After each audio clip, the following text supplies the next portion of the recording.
So after Steve dropped off the pontoon, we had to figure out what we wanted to do with it. We wanted to open it up as much as possible. The same day they brought the boat, we took all the seats out, and Barry helped with that because some of them was pretty heavy, and we had nothing but the platform, and so that made room for all of our equipment. And we didn't need the seats anyhow. We wasn't planning on taking any passengers. And then we put some braces up so we could have a canopy. And that really didn't take too long. No, we didn't have to do too much to get it seaworthy the way we wanted it. Here we are getting ready to head out again in our pontoon that we've customized. Some of the stuff is going to go in the John boat that we're pulling behind us, which is back there on my truck. We'll update you here in a little while.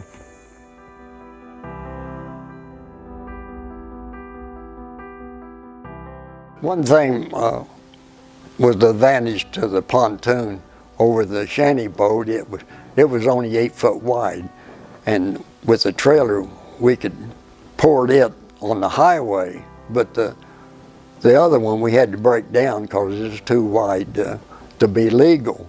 So it was a lot easier to get it back to the water.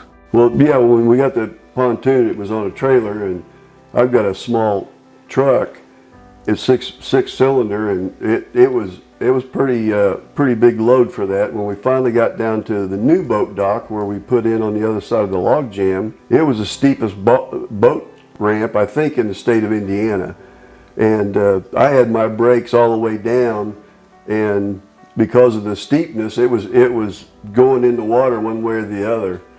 But we were excited we weren't going to get wet anymore because we'd been wet every day for 3 weeks. And the first thing that happened was once the boat came off the trailer is that the rope broke. So I jumped out of my truck, jump in the water, soaking wet again before we even get started to get a hold of the pontoon so it doesn't end up down in New Orleans without us. And I think Dad got wet from just the barges and the bigger ships down that far, was starting to splash all over the place. So he realized real quick we weren't going to stay dry the entire trip. Here we are, day 7, getting ready to relaunch in the Wabash River. Open water. Should be at the Ohio in the next day and a half at the most. Here's our new rig, semi-organized and put together. We'll be changing some things. There's our 150 gallons of gas on the back of that. So getting ready to launch off on day 7, Wabash River.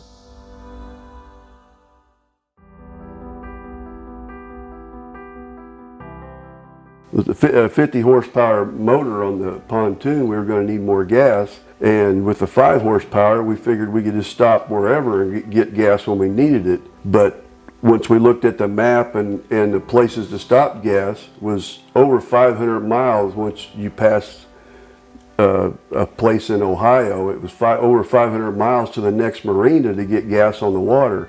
So we decided to take our John boat that we used down at the river and fill it with gas cans. And I think we had over 200 gallons of gas that we were pulling behind the pontoon when we got started back in the water.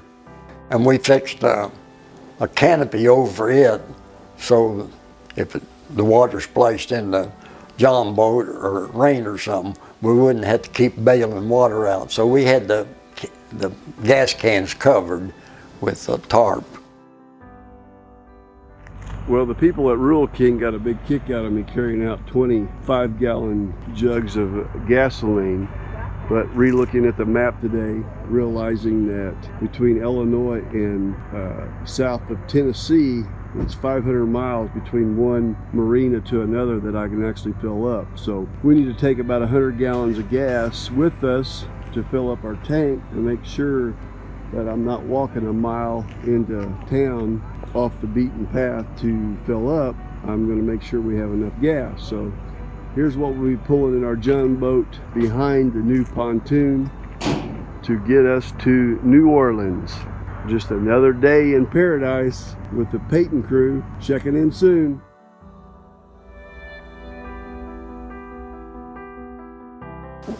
When we got to the Wabash, it was wider and we had more choice of where to pick the channel to go through, and there wasn't as many stick-ups, and it was deeper, and especially the width, it was more easy for us to maneuver through the stick-ups and the things, but there's still someone involved, but not like White River. White River was a madhouse. And there was historical sites along the shore that we was able to visit, and it was a lot more enjoyable, and we kind of got settled down to where we didn't have to fight all the time to get on our way. So yeah, the Wabash was a lot better than the White River.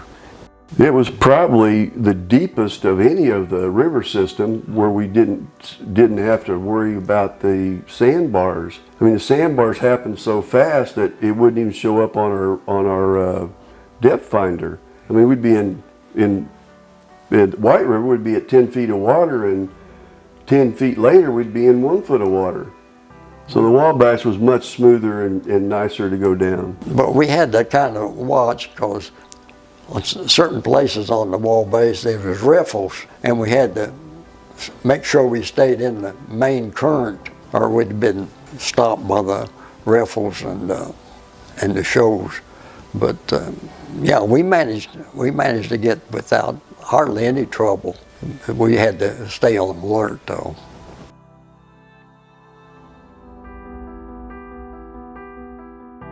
Well, when we hit the Ohio, we were excited because we knew, we had a good 2 or 3 days on the Wabash, and when we hit the Ohio, we're thinking we don't have to worry about stick-ups, we don't have to worry about sandbars.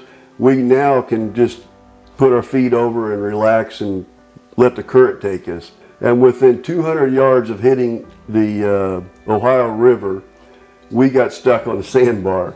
We could see a lock about half a mile to our left where the river split, and then I was out in the water again, and I think probably one of the pictures you'll see is you can see my feet. That's how shallow it was, and I was standing in the middle of the Ohio River, and that's the same point in that shallow area where all the Asian carp were jumping, and actually one jumped in the boat, and Dad's got a picture with it.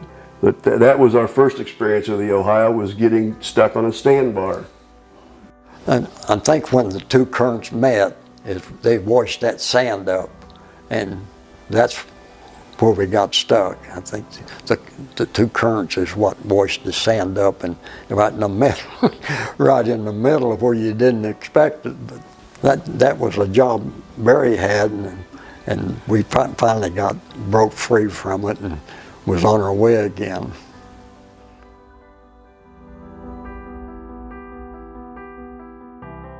I think the Ohio River is where we first started encountering big boats and barges, and we wasn't really used to the wakes that they made, and Barry kind of figured out the best way to ride them, but they still at times, and most every time we hit a barge, or not hit it, but encountered a barge, they would make big wakes, and even though we was trying to ride them, there's water splashing in the front of the boat, and seemed like my feet was wet all the time. I never thought about ever taking any waterproof boots or anything. We tried to avoid the wakes, so the first time we figured out and came up over the front of the boat, I thought, well, the next time we encounter a barge, I'm going to get over towards the shore. So I got over towards the shore, and the wakes became so big that it actually took the pontoon and put us on the shore, and I had to get out and pull us off. So it was kind of maneuvering in between getting close to the shore, but not too close where they could just put you right in the middle of it. Yeah, we almost always had to stay in the main current because if either sandbars or still had stick-ups on the shallower water, so we stayed in the main channel, and that's where the barges and the big boats stayed also. So we was close to them and couldn't avoid the wakes, and then there was it was a lot wider, and since we had to stay towards the center, there wasn't nothing to block the wind. And the wind was a problem also, creating riffles and stirring up the water. I was on a ship when I was in the Army, but I never had encountered barges. And I had no idea they could tie so many together and so long and still be able to push them. It was a surprise to me to see how large they were, and to push something that big and that wide and that long, you had to have a powerful engine, and it stirred up water. Yeah, there'd be times that there'd be 10 to 15 barges that a tugboat would be pushing, and very surprising how much gear they can get on one of those things. Dad had figured it out, I don't know, before we left or somehow, that a barge can hold how. I can't remember how many freight train cars of coal or material or something, but it was almost unbelievable that they could carry that much and set that deep in the water and still be able to push them.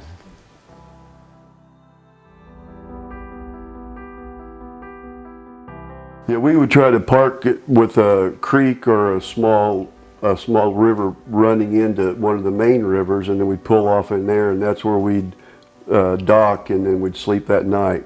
We'd have to take all of our supplies off, stack them, and then put them under a canopy in case it rained, and then we'd set the tents up, and then we'd sleep on the tent. So every night we had to unload all of our gear to put the tents on it, but we were able to sleep right on the pontoon. Yeah, we'd set up a chair or something, sit and fish at night, and then I had actually froze a bunch of my homemade spaghetti sauce, which is the only thing I know how to cook.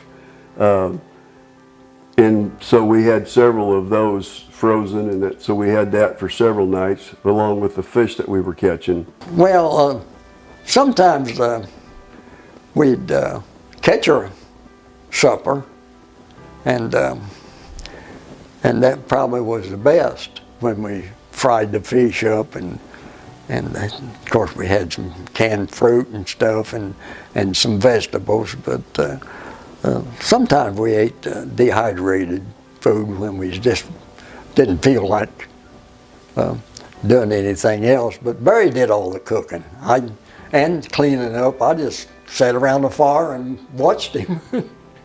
But he did the work. I did get the firewood, which was no problem. One thing about when we stopped for the evening, we had no trouble getting firewood because we had driftwood everywhere. So we just pick up driftwood and get a fire going, and didn't have to worry about any fuel. And it was pleasant sitting around the fireplace and just relaxing after a day of jarring around in a boat. Well, here's camp for the night, somewhere in the great state of Kentucky on the Ohio River, and a creek coming out of the river. There's our John boat pulling all our gas. There's Dad setting up so we can fish tonight. There's our campfire. And tonight's menu is hot dogs and hot dogs. There's our shanty ready for the night. Our 2 tents on it with all our gear back there. Orange thing in the middle is a mirror, so I can see the John boat, make sure it's still behind us when we're driving down the lake, ocean, river, wherever the heck we are. All right, update you in the morning. I think this is day 8, 9, or 10. Good night. I think it was only 2 days on the Ohio before we hit the first marina. And that was really the first place we had a chance to stop to get drinks, ice, any kind of extra food. And so it was kind of nice to be able to dock there and not get beat up by waves and big ships. And so we fished on the dock and got some food. And we actually, one of the people that lived on the dock took us to one of the local restaurants, and we had nice steak, and so that was nice. We spent a couple days there just kind of recovering and resting and getting gas, and not worrying about getting back on it too quick because we knew we had a long trip ahead of us. There was one thing that we picked up there that really helped us. We didn't have a ramp. We never thought about taking a ramp to get off and on off the boat, but we went to a lumber place while we was there, and we bought a long like 2x12 plank, and we got it back down to the boat, and that way we had a walk path to get to the shore and we didn't have to step in the water, in the mud to get on. So that was one thing that really helped us, is getting that plank. And anybody that's ever been on a river and has stepped off their boat onto dry land thinking that you're going to take another step and you sink mud all the way up to your belly, that's the reason we wanted to get that piece of lumber, because I was tired of trying to jump over everything and then end up waist deep in mud. Beforehand, Barry's got walk boards for his painting business, and they'd been they're lighter, and they fold up to shorter, and it would have been a lot better if we'd have taken one of his walk boards instead of having that plank and was trying to store a 14-foot plank on the boat with all of our other stuff, but we found room to be able to slide it in. And I will tell you, that walk board came in handy all the way down the trip, because we used it a lot, not just to walk on, but to pry the pontoons off of rocks and everything else. But yes, that was a good investment. Well, really didn't have to buy it. The lumber company, I guess, was talking to him about our trip and everything, and he gave it to us. And so, in fact, he took his truck. The town was up higher, and we had quite a steep climb to get uptown. He took his truck and brought the plank down to the marina for us, so it's very kind of him. But it was the hardware there in that town. Here we are on a beautiful third Wednesday morning. We are home for the last 2 nights and days. We stayed at the marina to fix up a leak in the John boat, make some adjustments on our shanty. That'll be our next project. We'll take that one to Cuba or something. There's a marina, and out there is the beautiful White River. Overview to come.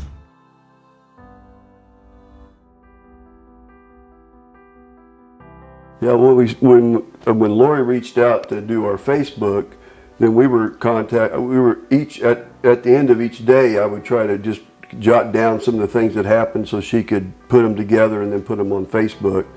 And at the Ohio, it was pretty good. We had good reception. There was no problem.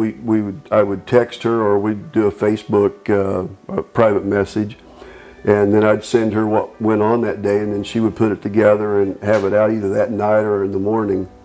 But communicating with her was really good. I mean, she was awesome through the whole thing. But yeah, it was more exciting, and I think we started to enjoy our trip then.